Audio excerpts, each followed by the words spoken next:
Gak suka. Itu nama. Kisah pilu Windy, wanita tangguh nyamar jadi pria untuk bisa jadi kuli bangunan, demi biayai hidup 3 adiknya. Tengah beredar video yang memperlihatkan kisah perjuangan seorang wanita tangguh demi menghidupi adik-adiknya viral di media sosial. Bagaimana tidak, seorang wanita bernama Windy, 20 tahun ini menyamar jadi pria agar bisa bekerja menjadi kuli bangunan. Semua itu dilakukannya untuk membiayai hidup ketiga adiknya setelah ditinggal pergi kedua orang tuanya. Kisah tersebut viral usai dibagikan oleh akun Instagram @saringhappinessort dan telah mendapatkan lebih dari 1,2 juta tanda suka. Dalam video tersebut, terlihat Windy menceritakan kisah pilu yang dialaminya sambil sesekali meneteskan air mata. Windy diketahui hidup sebagai tunawisma sejak usia remaja.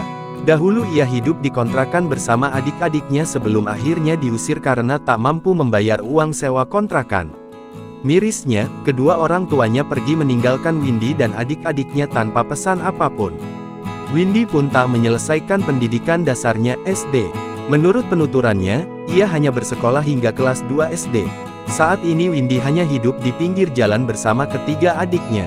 Untuk memenuhi kebutuhan sehari-hari, ia bahkan rela menyamar menjadi laki-laki demi bisa bekerja sebagai kuli bangunan.